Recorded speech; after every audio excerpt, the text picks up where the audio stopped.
everyone, it's Amber Love, and today I'm talking about the Fantastic Four issue 585.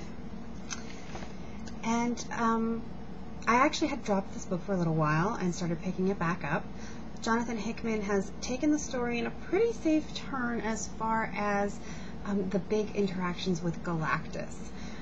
It seemed like, a more intense conflict that Galactus had returned, but really it's sort of working itself out rather peacefully in that regard.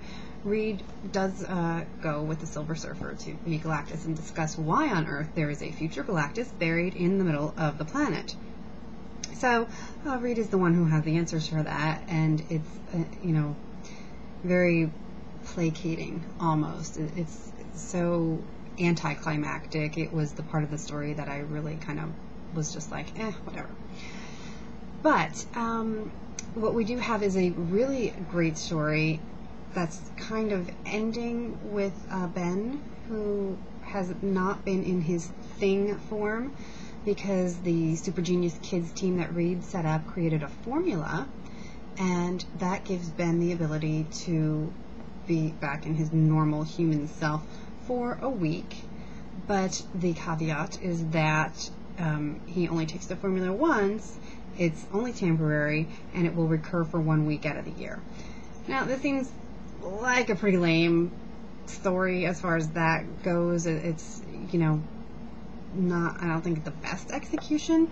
I sort of threw this out there on Facebook and the Twitter feeds, and people in general, which really surprised me, would prefer if Ben could shapeshift at will.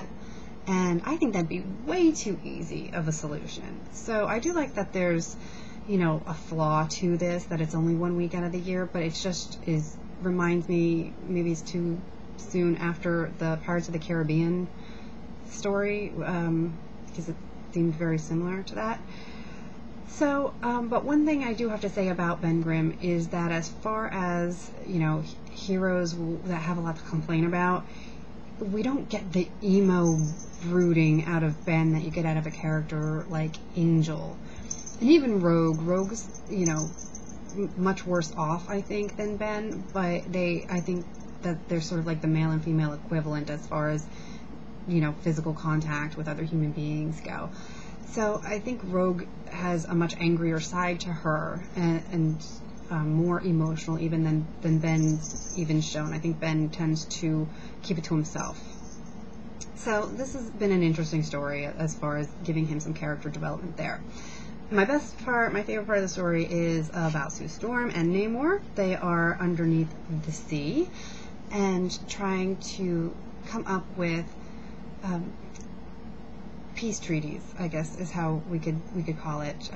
Great negotiations between the old kings of the sea and the new king of the sea.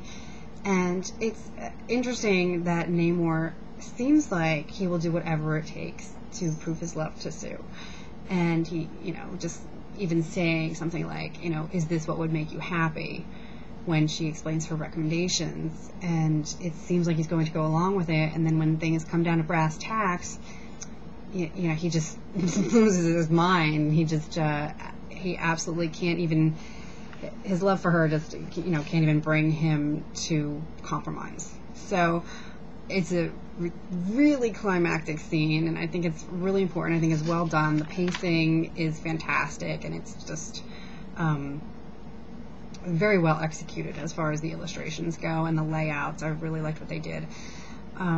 There's a couple teaser plots that are starting, and I kind of wonder if they aren't going in too many different directions now. There's the Church of the Antichrist. They're talking about being able to live forever. So, and it's like a page, if that. I don't even think it's more than one page. And then there's a new Annihilus wave that's being threatened. So there's a lot going on in the Fantastic Four, and for it being, originally a flagship book of Marvel, it seems like it's fallen out of the fandom a bit, and it's, such a great team on it. The coloring, I really tend to brag a lot about the coloring by Paul Mounts, and it's because the fact that he's been consistent even throughout like the changes of the artist that happen every story arc, it seems like.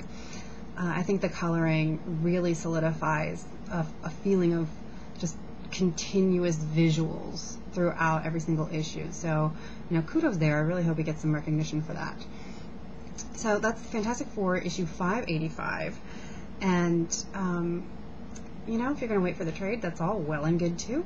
But just letting you know, it seems like some really big things are coming.